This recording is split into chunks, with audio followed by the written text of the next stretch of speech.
Selamat pagi, sahabat Pojok Renungan.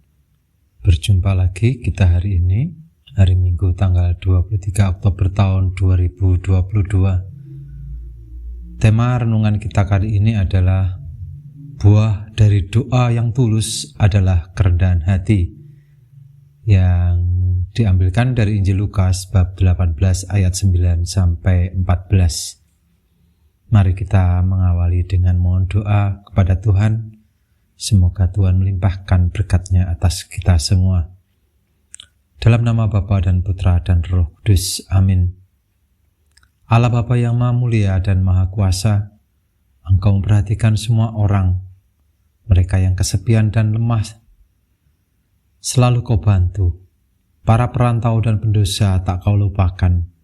Kami mohon, berilah kami keberanian untuk mengakui bahwa kami ini adalah orang-orang berdosa.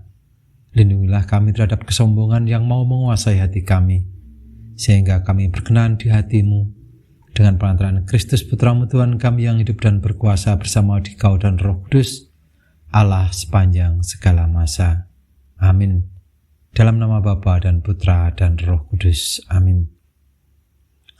Sahabat Pojok Renungan, dalam bacaan Injil hari ini kita mendengar ada dua orang yang sedang berdoa, yaitu seorang Farisi dan seorang pemungut cukai.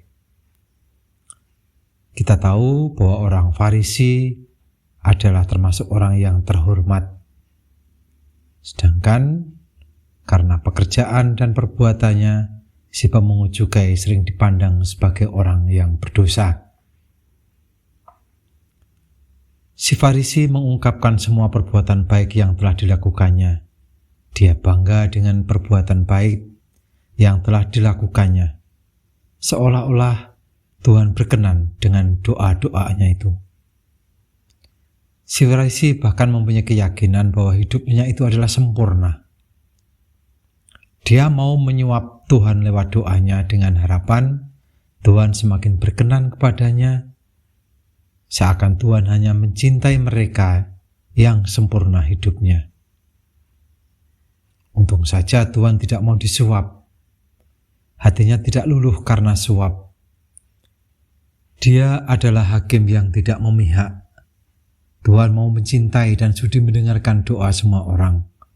Bahkan, Ia tidak memihak dalam perkara orang miskin, tetapi doa orang yang terjepit didengarkannya.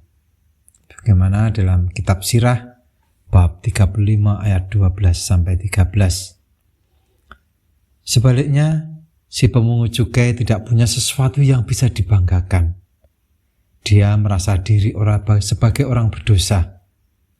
Ia merasa tidak ada artinya atau tidak layak di hadapan Tuhan dan sesamanya. Sahabat Pojok Renungan, pertanyaannya, apa yang salah dengan doa orang Farisi tersebut? Apa yang menyebabkan doa si pemungut cukai dibenarkan oleh Allah? Jawaban dari pertanyaan tersebut dapat kita baca dalam kitab Sirah bab 35 ayat 16, di mana dikatakan, Tuhan berkenan kepada siapapun yang dengan sebulat hati berbakti kepadanya. Deretan perbuatan baik si Farisi membuatnya yakin bahwa Tuhan ada di pihaknya. Dengan keyakinan tersebut, dia lantas menjadi sombong dan memandang rendah orang lain.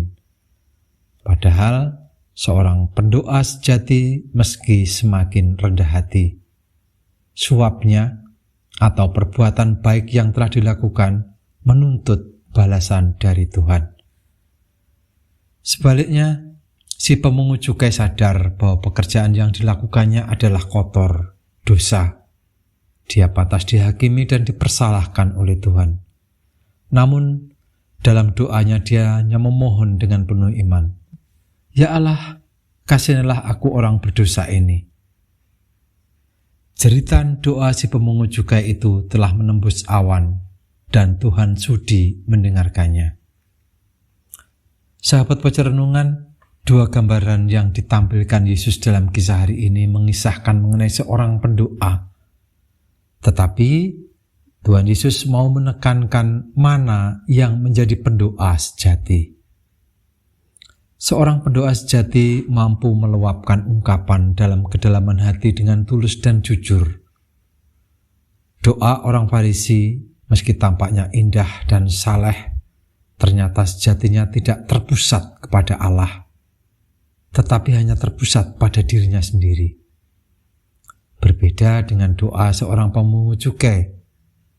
Dia berdoa dengan jujur dan rendah hati. Doanya mengalir dari dalam hati dan memusat pada Allah, karena ia menyadari segala kedosaannya dengan penuh penyesalan. Lalu apa yang bisa kita refleksikan dari perikop yang kita dengarkan pada hari ini? Sahabat Baca Renungan, sebagai orang Kristiani, doa mestinya menjadi bagian dalam hidup kita. Doa-doa yang kita panjatkan kepada Tuhan hendaknya bukan merupakan bentuk suap kita kepada Tuhan, di mana supaya Tuhan senantiasa memberkati kita. Karena Tuhan tidak mau dan tidak bisa disuap dengan doa-doa kita. Tuhan tidak bisa dipaksa untuk selalu memberikan apa yang menjadi doa-doa kita. Tuhan terus menanti doa-doa yang berasal dari kedalaman hati kita, sebagai ungkapan iman dan cinta kepada Tuhan. Karena itu, Tuhan tidak pernah memalingkan telinganya dari doa-doa kita.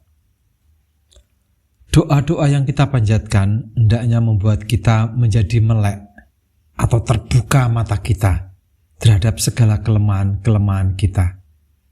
Karena buah dari doa yang tulus adalah kerendahan hati. Demikian renungan kali ini. Terima kasih. Tuhan memberkati.